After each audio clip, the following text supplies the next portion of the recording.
Masih bingung perbedaan SNMPTN dan UTBK SBMPTN? Pada dasarnya keduanya merupakan jalur seleksi yang dilakukan oleh seluruh perguruan tinggi negeri atau PTN, yang secara serentak dengan proses seleksi yang terpusat.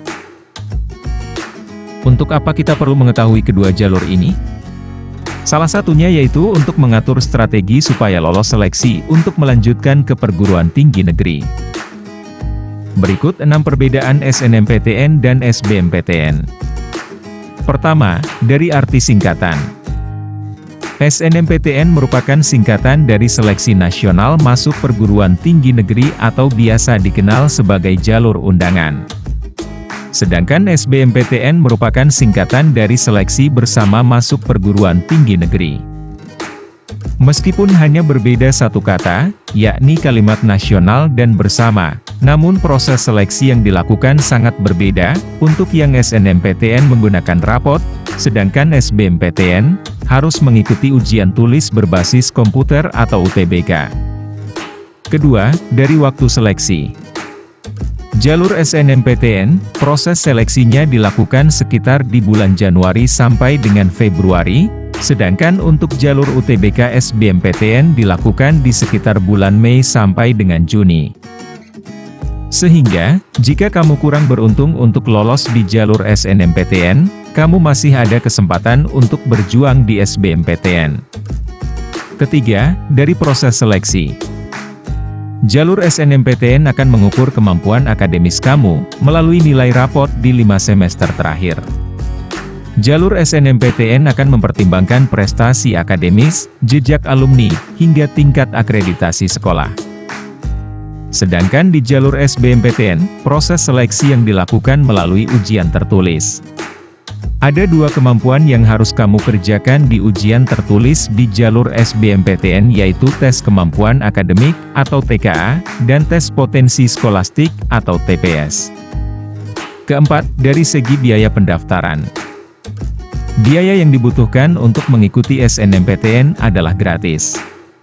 Berbeda dengan jalur SBMPTN, jika kamu mengikuti jalur ini maka harus membayar uang pendaftaran sebesar Rp200.000 untuk kelompok ujian Saintek dan Sosium, atau Rp300.000 untuk kelompok campuran. Kelima, dari peluang. Peluang jalur SNMPTN, terdapat beberapa persyaratan yang ditentukan berdasarkan akreditasi sekolah, yaitu sekolah akreditasi A, siswa yang bisa mengikuti SNMPTN adalah 40% terbaik di sekolahnya. Sekolah akreditasi B, siswa yang bisa mengikuti SNMPTN adalah 25% terbaik di sekolahnya.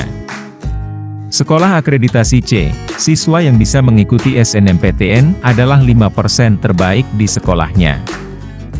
Sementara, untuk SBMPTN setiap PTN perlu menyediakan minimal 40% dari kuota mahasiswa baru yang disediakan. Proses seleksinya pun dilakukan dengan melihat hasil UTBK dan kriteria lain yang ditetapkan oleh PTN. Tingkat persaingan pada jurusan yang kamu pilih juga akan mempengaruhi peluangmu untuk lolos di jalur ini. Keenam, dari siswa yang diizinkan mengikuti.